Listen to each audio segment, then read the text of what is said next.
ওমরার শুরু থেকে শেষ পর্যন্ত কি কি কাজ করতে হয় যদি দয়া করে একটু বলতেন। ওমরার কাজগুলো খুব বেশি না। আমরা মনে করি ওমরা অনেক জটিল কোনো কাজ। ওমরা পারফর্ম করা এটা খুব সহজ একটা কাজ। সর্বপ্রথম কাজ হলো আপনার দেশ থেকে আপনি যখন যাবেন মিকাতে গিয়ে গোসল করে উত্তম রূপে হাতের চুল নখ ইত্যাদি, শরীরের চুল নখ ইত্যাদি থাকলে অবাঞ্ছিত এগুলো কেটে পরিষ্কার হয়ে ফ্রেশ হয়ে গোসল করে এহরামের কাপড়, সেলাই ছাড়া কাপড় পরবেন, পরে লাব্বাইকা উমরাতান নিয়ত করবেন। কারো পক্ষ থেকে করলে লাব্বাইকা উমরাতান আন অমুক অমুক মনে মনে নিয়ত করলে হবে যে অমুকের তরফ থেকে লাব্বাইকা উমরাতান, বাস নিয়ত করে ফেললেন। এরপরে আপনি রওনা দিবেন। সাধারণত বিমানে গেলে মিকাত থেকে এহরাম পরা যায় না, তাহলে আপনি ঢাকা এয়ারপোর্ট থেকেও পড়তে পারেন, অথবা এহরামের কাপড় নিয়ে বিমানে ঘোষণা দেয় যে এখন আমরা মিকাত ক্রস করব, তখন আপনি পরে ফেলতে পারেন যদি অল্প সময় পান।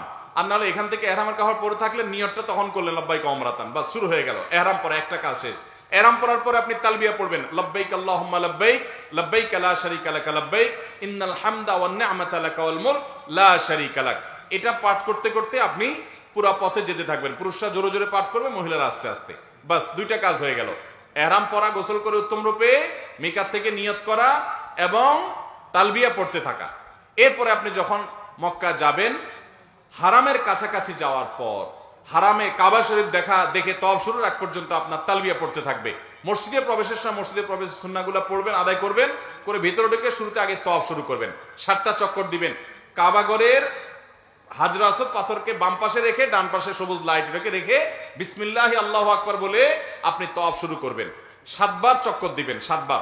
এই 7বার চক্করের প্রত্যেক চক্করে আলাদা দোয়া নেই, তবে এই চক্করে দোয়া কবুল হয়। দারুণ দোয়া কবুলের একটা জায়গা। মনে আল্লাহর কাছে যত চাওয়া সেগুলো পেশ করবেন এবং আপনি রুকনে ইয়ামানি বলে কাবার 4টা কোণার একটা কোণাকে, অর্থাৎ হাজর আসওয়াদ পাথর যে কোণা তার আগের যে কোণাটা আছে তওয়াফ করতে যেটা তার আগে পড়বে ওইটাকে রুকনে ইয়ামানি বলে। ওই কোণা থেকে হাজর আসওয়াদ পাথর কোণা, এই দুটার মাঝখানে একটা দোয়া আছে, রব্বানা আতিনা ফিদ দুনিয়া হাসানা ওয়া ফিল আখিরাতি হাসানা ওয়া কিনা আযাবান নার।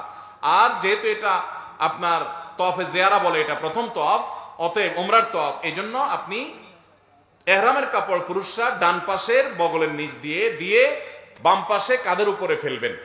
এটা করবেন। এটা করে আপনি এই তওয়াফটা শেষ করবেন এবং প্রথম চক্করগুলো, প্রথম কয়েকটা চক্কর আপনি জোরে দিবেন, একটু জোরে জোরে দৌড়াবেন প্রথম 3টা চক্কর। এরপরে বাকি চক্করগুলো আপনি স্বাভাবিক থাকবেন। তো এই যে তওয়াফ 7টা দিবেন আপনি, প্রত্যেকবার হযরতের পাথরের কাছে আসলে হাত দিয়ে ইশারা দিয়ে আল্লাহু আকবার বলবেন, বাস। আবার আপনি দোয়া করতে থাকবেন, এভাবে 7 চক্কর দিবেন। তওয়াফ করা শেষ, আপনি মাকাম ইব্রাহিমকে সামনে রেখে অথবা হারামের যে কোনো জায়গা দাঁড়িয়ে 2 রাকাত সালাত পড়বেন। প্রথম রাকাতে সূরা কাফিরুন, দ্বিতীয় রাকাতে সূরা কুল হুয়াল্লাহ। আর এই নামাজের আগে সম্ভব হলে কাবা ঘরের যে চৌকাট মুলতাজাম বলে ওইটা ধরে আপনি আল্লাহর কাছে দোয়া করবেন। এরপরে 2 রাকাত নামাজ পড়লেন, পড়া শেষ, জমজমের পানি পান করে আপনি সাফা মারওয়া সাই করবেন। প্রথমে সাফা পাহাড়ে যাবেন এবং পড়বেন যে ইন্নাস সাফা ওয়াল মারওয়াতা মিন শাআইরিল্লাহ ফামান হাজ্জাল বাইতা ওয়া তামারা ফালা জুনাহা আলাইহি আন ইয়াতাওয়াফা বিহিমা। পুরো আয়াত পড়তে না পারলে ইন্নাস সাফা ওয়াল মারওয়াতা মিন শাআইরিল্লাহ এটুকু পড়লেও চলবে, যে সাফা এবং মারওয়া আল্লাহর নিদর্শনের অংশ।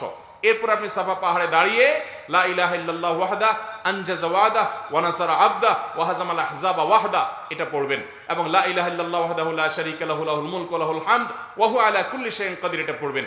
এরপর আপনি কিবলার দিকে ফিরে 2 হাত তুলে, ওই যে কাবা শরীফের দিকে ফিরে 2 হাত তুলে মন খুলে দোয়া করবেন। দোয়া কবুলের জায়গায় সাফা পাহাড়। সাফা পাহাড় থেকে নবী সাল্লাল্লাহু আলাইহি ওয়াসাল্লাম সর্বপ্রথম ইসলাম প্রকাশ্যে প্রচার শুরু করেছেন, সেই স্মৃতি বিজড়িত জায়গা। আপনি দোয়া করবেন।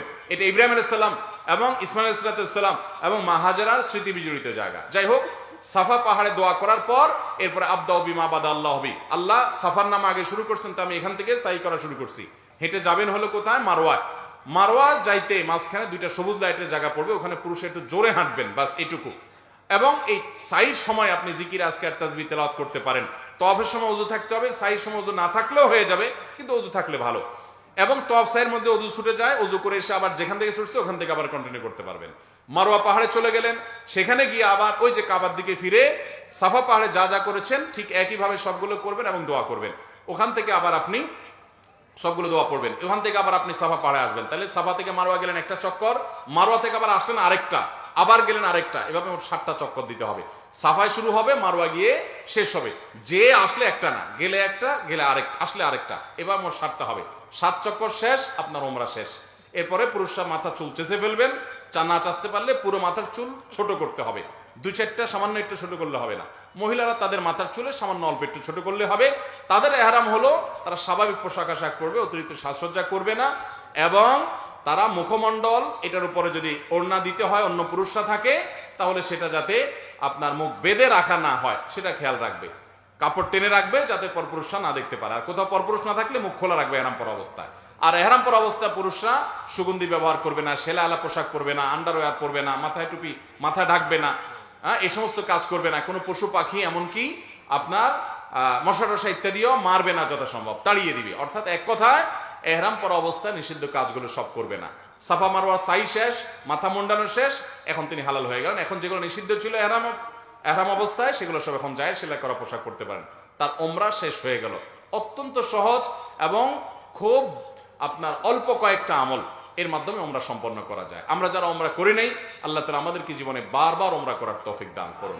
আর যারা আগে একবার করেছেন, আল্লাহ রাব্বুল আলামিন তাদের সবাইকে আবার ওমরা করার তৌফিক দান করুন।